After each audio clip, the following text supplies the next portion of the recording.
passons au Moyen-Âge. 5e au 15e siècle, 10 siècles.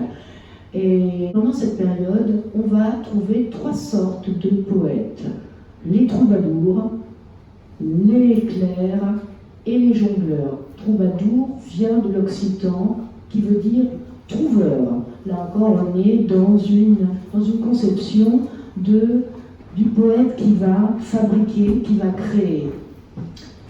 Le troubadour est quelqu'un qui, vous voyez que c'est intéressant d'avoir la filiation, qui va vraiment être proche du monde grec par sa façon de travailler, compositeur, poète, musicien.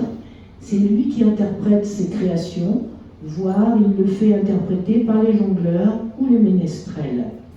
Existent des femmes trouvères. Enfin, trouvères, ça c'est dans le nord de la France. Troubadour, le pays d'Oc, trouvère, pays d'Oïl.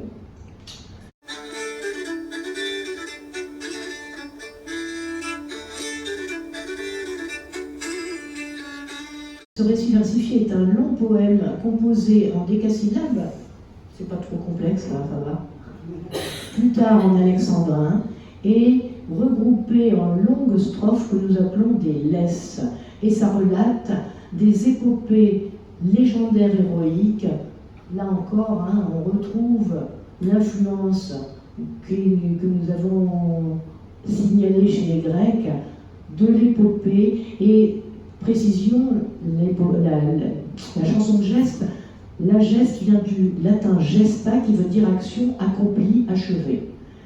Et courant poétique marquant, c'est avec le renouveau du culte de la Vierge et la poésie arabe que les troubadours vont se lancer dans la poésie courtoise. Ça désigne au Moyen-Âge une manière d'aimer, courtoisie, respect, honnêteté. Nous sommes dans une vision du monde et un art de vivre. Enfin, pour en terminer avec le Moyen-Âge, le XVe siècle, c'est quand même un siècle marqué aussi par François Villon, qui écrit essentiellement des rondeaux et encore plus volontiers des ballades. La ballade des pendus. N'ayez les cœurs contre nous endurcis, car si pitié de nous pauvres avez, Dieu en aura plutôt de vous merci. La Pléiade. C'est un nom qui a été emprunté déjà par les Grecs. Donc c'est une référence et un hommage. Cette étoile pour cet auteur dont les principaux, les plus importants sont Ronsard et Du Bellay.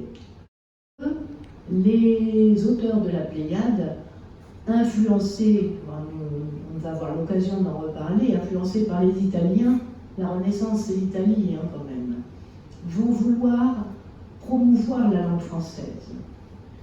Eux, comme enthousiasme qui vient de Théos, en clair, le dieu qui va inspirer cette Pléiade, la reconnaissance véritable de cette langue qui est en émergence. Et enfin, eux, les auteurs de la Pléiade, misent pour un enrichissement de la langue, des néologismes à l'occasion pour améliorer, pour intensifier encore l'expressivité.